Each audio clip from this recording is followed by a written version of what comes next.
Bom dia, gente. Essa é a aula 9, a Era Vargas, terceiro ano, equivalente ao capítulo 6, tá? Com a crise da República Velha e daquele poder centralizado sobre a política do café com leite, né, e algumas elites ali locais, a gente vai dar início ao movimento tenentista, né, esse movimento tenentista que vai combater, né, de alguma maneira, a corrupção dentro do Estado, né, esse Estado que está centralizado sobre a mão de poucas pessoas e que tem um forte sistema de corrupção, né, na sua estrutura de poder. Nesse contexto, né, o jornal Correio da Manhã vai publicar uma falsa carta, né, atribuída ao presidente Arthur Bernardes, né, que é o presidente dessas oligarquias, né, que representa esses poderes locais aí, do café com leite.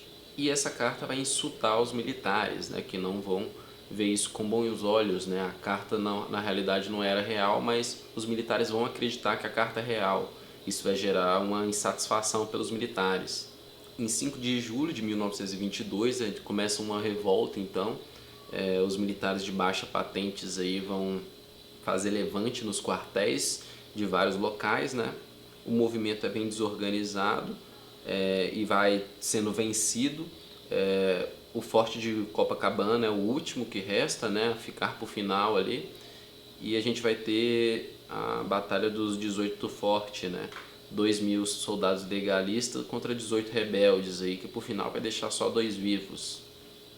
2 anos depois, né, em 1924, no mesmo mês, em julho, esses mesmos militares aí que vão participar dessa revolta, que vão ter sido aí transferidos, expulsos e processados por causa do Levante de 22, vão ter outras conspirações tenentistas aí, né?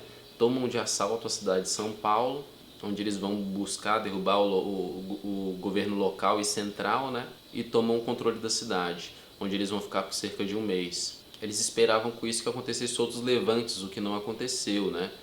Na região. E os que aconteceram foram desorganizados, o que terminou dificultando a manutenção do movimento. Ele tinha como objetivo então a deposição de Arthur Bernardes, que representava os paulistas, o voto secreto, o ensino primário obrigatório, melhoria no ensino público e no sistema de justiça. Em 24 a gente vai ter o levante no Rio Grande do Sul, que vai obter sucesso, né? Diferente do de São Paulo, do de Mato Grosso, Sergipe, Amazônia e Pará. Luiz Carlos Prestes vai estar à frente desse levante no Sul. Com a derrota de São Paulo, né, as tropas vão se retirar e vão se dirigir para o Paraná. Lá no Paraná vai encontrar com as tropas de Luiz Carlos Prestes, né, que estão vindo do Rio Grande do Sul. Esse encontro vai acontecer em 1925 e os líderes revolucionários vão começar aí uma coluna, né, a coluna Prestes. Ela vai durar aí 2 anos mais ou menos, vai percorrer 25.000 quilômetros e vai acabar lá na Bolívia, né, com exílio, né, dessa tropa na Bolívia. Aí a gente tem dá fim à primeira fase do tenentismo, tá? Com o fim da coluna Prestes, em 1927. Já na segunda fase do tenentismo, os tenentes aí vão ter divergências nessa segunda fase, né? Vai acontecer uma cisão e ele vai ganhar novas características, né? Que vão culminar com a revolução, o golpe ou o movimento ali de 1930, né? Que vai mudar a estrutura de governo. A gente vai ter diversas camadas sociais insatisfeitas aí com o governo, né? Os operários vão querer direitos trabalhistas, vai ter um processo de inflação que vai interferir aí nas práticas de consumo da sociedade. Os industriais vão reclamar dos benefícios dados ao setor agropecuário, né? Que traria ali detrimentos ao setor, né? Que seria ruim para o setor. E você tem algumas oligarquias que não conseguem ascender socialmente, que vão buscar aí, apoiando, né, esse golpe, de alguma maneira ganhar um pouco mais de poder. Existe todo o sistema de fraude, né, dentro das urnas da eleição. A gente tem que lembrar da política de café com leite aí e de um sistema judicial e de poder que está sendo constituído lá desde o Brasil Império, né? A gente tem a constituição dos coronéis, de alguns poderes locais que vão aí ajudar na manutenção desses poderes locais ao longo do tempo, né? Que vão estar ainda presentes aí. Washington Luiz vai indicar outro paulista, que é Júlio Prestes, para o governo, né? Ou seja, uma manutenção do governo paulista. Isso, logicamente, vai gerar uma insatisfação grande, né? Você tem o Antônio Carlos de Minas, por exemplo, né? Que deveria ali ser o sucessor, né? De alguma maneira ali, vai se aliar ao Rio Grande do Sul, Paraíba, né? E vai formar a Aliança Liberal. Essa aliança liberal vai lançar Getúlio Vargas e João Pessoa a candidatura, né, para concorrer contra esse paulista. Vargas vai defender o voto secreto, né, uma maneira de combater essa corrupção que está instaurada. Vai prometer atender as reivindicações operárias, além de anistiar, né, os tenentes que estão fazendo essas várias revoltas aí nos anos anteriores. Com a queda da Bolsa de Nova York, os cafeicultores vão pedir ajuda do Washington Luiz, né, do paulista. Não ajuda esses cafeicultores da maneira que eles queriam, então ele começa a perder apoio. Júlio Prestes, o paulista, é eleito, então, e isso vai gerar uma conspiração contra o governo, né, que vai se agravar mais ainda com a morte de João Pessoa por um rival, né. Vargas aproveita dessa comoção popular e, junto a alguns tenentes, vai depor o Washington Luiz, né? E Getúlio vai tomar assim o poder para si, né? Assumindo um governo provisório, que vai durar de 30 até 34. Durante esse governo provisório, os paulistas vão se unir, vão formar a Frente Única Paulista, né? Que vai aí exigir de Vargas a nomeação de um paulista para o seu governo, né, de província. Vargas vai fazer algumas exigências, o que vai levantar um pouco a hostilidade entre paulistas ali, o governo central. A gente vai ter a morte de alguns estudantes em uma manifestação que vai dar origem a esse movimento do MMDC. E sobre a liderança de um general e um civil, né, a gente vai começar a Guerra Paulista aí, né? Vai existir uma campanha de alistamento durante esse processo e muitos jovens vão se alistar, né? Existe toda uma produção aí de armas, munições, veículos blindados, aviões, né? Uma militarização do Estado que vai receber apoio de Mato Grosso, né? Vargas vai acabar com o movimento, vai derrotar ele, mas vai nomear um paulista para acalmar os ânimos, né? Em 32 é criado o Código Eleitoral, ele é um avanço porque ele vai garantir o voto das mulheres, né? Uma conquista histórica ali do movimento feminista, sufragista. O voto secreto também começa com esse Código Eleitoral, né? O que vai ali ajudar de alguma maneira o combate à fraude, né? Existe adoção um sistema eleitoral proporcional e a apuração começa a ser feita, né, pela justiça eleitoral, que muda totalmente aí a forma a qual as eleições vão funcionar. O poder sobre o controle das eleições agora sai da mão do governo e vai para um órgão específico. Durante esse mesmo período aí a gente está tendo uma ascensão grande da ação integralista brasileira, tá, gente? Os fascistas brasileiros que estão aí com alto nível de filiados, tá, pelo Brasil todo e que estão representados por diversas pessoas aí dentro do Estado, tá, gente? Funcionários públicos, padres, empresários, além de vários militares. A Assembleia Nacional Constituinte vai eleger Vargas aí e essa Constituição vai alterar algumas coisas, dentre elas a representação classista, né, que vai poder escolher deputados, o voto secreto, voto feminino, justiça eleitoral criada, que eu já falei, vai instituir o ensino primário gratuito e obrigatório, a nacionalização das riquezas nacionais, criação da justiça do trabalho e eleições presidenciais indiretas. Também cria aí uma série de direitos trabalhistas, tá? Que vão proteger inclusive a mulher, vão dar férias, dispensa de justa causa, 8 horas diária de trabalho. Então vão garantir aí avanços trabalhistas que estão sendo exigidos já há muito tempo pela população brasileira. Em oposição ao fascismo brasileiro que está crescendo, a gente tem a criação da ANL, né? Vai ter a figura de Luiz Carlos Prestes, que já vai estar a partir desse momento aí articulado com a União Soviética, né? Que vai ter uma comunicação com os soviéticos, né? A gente tem a figura da Olga, por exemplo, vindo para o Brasil durante o período aí, conhecendo o Luiz Carlos, né? O programa da ANL aí vai buscar a nacionalização das empresas estrangeiras, né? Reforma agrária, liberdade de expressão, de pensamento, além de atender as demandas trabalhistas, né? No aniversário do Levante tenentista de 35, Prestes vai lançar um manifesto e Vargas vai colocar a ANL na ilegalidade.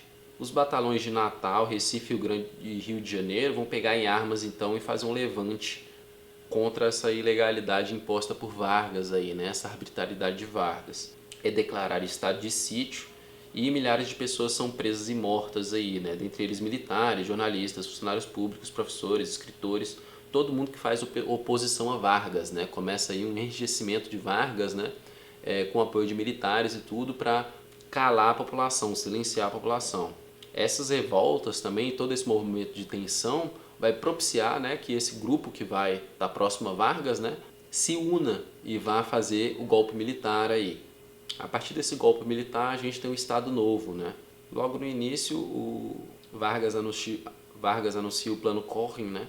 Esse plano ele é um plano criado aí pelo integralista Olímpio Mourão, que vai atribuir a um judeu comunista, né? Isso nas vésperas da Segunda Guerra Mundial, a mentira de um possível golpe terrorista. Isso vai ajudar Vargas, né, a outorgar a nova Constituição, dando início a esse Estado Novo, aí, essa ditadura. Ele poderia, a partir de então, impor novas leis, nomear interventores para os estados, fechar o legislativo federal e estadual, aposentar funcionários públicos, suspender eleições presidenciais, greves, e sindicatos vão ficar sob o controle do governo. Ou seja, a partir daí começa uma ditadura de Vargas, né? Ele vai virar um ditador, ele vai centralizar sobre ele uma série de competências que antes eram distribuídas no Estado. Tá? A gente vai ter a figura de Francisco Campos, que vai ajudar nesse texto constitucional. Francisco Campos aí, ele vai passar aqui em Brasília em 1935. O professor Anísio Teixeira, né, que vai ser posto na ilegalidade porque teria uma suposta relação com a ANL, vai sair do comando da Secretaria de Educação do Distrito Federal e o Francisco Campos vai assumir. Quando ele assume, ele dá fim ao projeto da Universidade do Distrito Federal. Em 1964, esse mesmo Francisco Campos, que ajudou na Constituição de Vargas aí, do Estado Novo, vai contribuir com o golpe militar. Ele vai contribuir com o Ato Institucional 1 e 2 e com a Constituição de 67, que vai endurecer o regime militar, suspendendo vários direitos políticos, civis e humanos aí, que vão dar luz aí uma série de outras chacinas, tá? Até 1930 o Brasil tem um modelo agroexportador e Vargas vai propiciar esse processo de industrialização. É uma maneira de substituir as importações de produtos industrializados aí que a gente vem feito, né? Desde o início da história do Brasil aí, a gente importa muito produto inglês industrializado, né? Ele vai criar então uma política de proteção tarifária, aumentar o valor de importação, né? Uma política de crédito para aumentar, incentivar essa indústria, vai abolir impostos interestaduais, né? Ou seja, o imposto entre as fronteiras que existia, né? Fixar um salário mínimo, né? Ou seja, esse salário mínimo vai garantir que você tem um mercado consumidor, né? Que você tem pessoas com dinheiro para poder consumir o produto no fim da cadeia de produção. Ele vai criar também o Conselho Nacional de Petróleo e o Código de Minas aí para contribuir nesse processo de industrialização e consolidar ele, né? No campo da agricultura vai ter as cotas de sacrifício, né? Que são sacas de café aí que são jogadas fora para poder manter o valor do café nacional. Ele também vai criar aí órgãos como o Instituto do Açúcar e Álcool, o Instituto do Mate e do Pinho e o Instituto do Cacau da Bahia. O integralista Plínio Salgado, eu já falei sobre ele para vocês na aula de fascismos, né? Mas ele busca dar um golpe de Estado aí, né? A Constituição de 37 vai proibir os partidos políticos, vai botar tanto a ANL na ilegalidade quanto vai botar a ação integralista, né? Em 11 de maio de 38, os integralistas vão tentar esse golpe contra Vargas no Palácio da Guanabara e Vargas vai resistir ao golpe, né? Que vai levar vários integralistas à morte, perseguição, além da fuga deles para fora do Brasil, como é o caso de Plínio Salgado, que vai fugir do Brasil, mas que vai voltar para o cenário político alguns anos aí depois. Ele vai criar também o DIP, né? Inspirado aí nas ditaduras nazifascistas, né? Que vão ter órgãos de propaganda, imprensa, né? E que vão aí fazer uma pregação ideológica de alguma maneira, né? Por meio dessa propaganda toda, visando influenciar a opinião pública, né? Ele vai começar então um processo de censura aí de peças, teatros, filmes, jornais, revistas e rádio. Botei um trecho aí de um livro, né, que é o 1984, que vai lembrar um pouco, né, esse contexto vivido aí no século XX, tá, gente? O George Orwell vai falar então que existia pela primeira vez a possibilidade de fazer impor não apenas a completa obediência à vontade do Estado, como também a completa uniformidade de opinião em todos os súditos. Quando o George Orwell escreve esse texto, né, tem muito a ver com esse contexto de ditaduras, né, durante o século XX, como isso vai impactar na população, né, uma sociedade de controle. E ao mesmo tempo uma sociedade de espetáculo, né, feita para representar algo lá fora e também internamente, né, a partir de um espetáculo midiático, né, dessa propaganda que não representa necessariamente a realidade.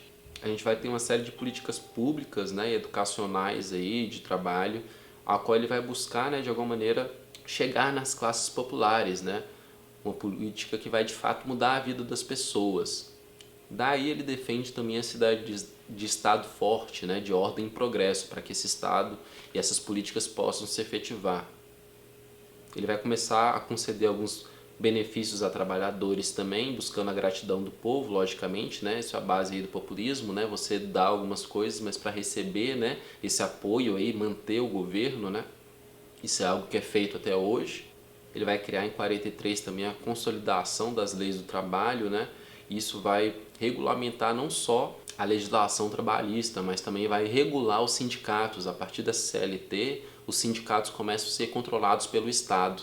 Essa é uma maneira de você inibir revoltas, né? E inibir, por exemplo, o crescimento das ideias socialistas e comunistas no país, tá? A gente tem também aí a Hora do Brasil, né? A qual Vargas vai usar, né, para fazer sua propaganda de governo, né? Já falei dela também em outras aulas também. Durante a Segunda Guerra a gente tem algumas divergências internas, né, sobre que bloco apoiar na Europa. A gente tem, por exemplo, o ministro das Relações Exteriores que quer apoiar os Estados Unidos, né, quando os Estados Unidos entra na guerra, né, em 41. Mas a gente também tem, junto a Vargas, né, o chefe do Estado-Maior do Exército, o chefe de polícia do Distrito Federal e o ministro da Justiça, que vão apoiar os nazistas e os fascistas, né, consequentemente. Durante esse período, né, a Blitzkrieg alemã está tendo várias conquistas, né, então é uma possibilidade, tanto que o próprio Vargas vai apoiar, né, vai demonstrar uma certa simpatia aos nazistas, né. Isso, logicamente, vai preocupar os Estados Unidos, que vai buscar aumentar mais ainda, né, sua influência sobre o território, né. Ele vai, assim, cortejar o Brasil, mandando dinheiro para a construção da siderúrgica de Volta Redonda. Em 42, né, depois de vários navios brasileiros terem sido abatidos, dos Estados Unidos ter entrado e ter um movimento aí global de entrar na guerra nesse momento, né, o Brasil vai seguir o movimento e vai mandar a FEB, né, as Forças Expedicionárias Brasileiras, para a campanha na Itália. Em 43 existe um manifesto mineiro aí que vai pedir a democratização do país, né, frente a essa ditadura varguista aí que está sendo formada. E ao mesmo tempo você vai ter ali ao fim da Segunda Guerra e a vitória sobre os nazifascistas, né, uma crítica maior sobre governos autoritários como o de Vargas, né, que em muitos momentos aí teve apoio de vários nazifascistas brasileiros, assim como apoiou, né, o nazifascismo europeu. Então existe uma crítica forte sobre Vargas, mas ao mesmo tempo Vargas garantiu durante o governo dele direitos trabalhistas e deu diversos avanços sociais para o Brasil no campo da educação, saúde e afins. Então existe todo um debate sobre o que Vargas representa para esse Brasil, tanto no período quanto hoje em dia, né? Em 45 são marcadas eleições e aí começa um clima, né, de eleições, de campanha eleitoral pelo país todo, né? Isso vai aumentar os ataques a Getúlio Vargas, logicamente. A gente vai ter também um movimento de apoio a ele, que vai ser esse chamado queremismo, né, que vai buscar preservar os direitos trabalhistas e vai ter apoio de lideranças sindicais e comunistas como Carlos Prestes, né? Em meio a essa oposição e essa efervescência eleitoral, a gente vai ter em outubro, logo após o fim da Segunda Guerra Mundial, né, uma oposição civil e militar que vai se juntar e vai derrubar Vargas, pondo fim, assim, né, a partir de um golpe ao Estado Novo. Aí, gente, a bibliografia que eu utilizei, tá? Botei aí 2 exposições para vocês, exposições virtuais, tá? Existem diversos filmes, documentários, a maioria desses audiovisuais aí, desses produtos audiovisuais estão no YouTube, tá, gente? Botei uma lista de músicas aí também, 2 referências aí que eu me lembrei ao longo da elaboração da aula, que é o 1984 e Sociedade do Espetáculo, que vão debater alguns elementos aí a partir desse momento aí do século XX, com relação à população, ao Estado, a relação da propaganda, das relações de poder no meio disso tudo, tá? E botei o Código Eleitoral de 1932 aí, tá? Que vai dar o voto feminino, entre várias outras coisas. E é isso, gente. Final da aula 9. Próxima aula, aula 10, última aula do bimestre. Até a próxima.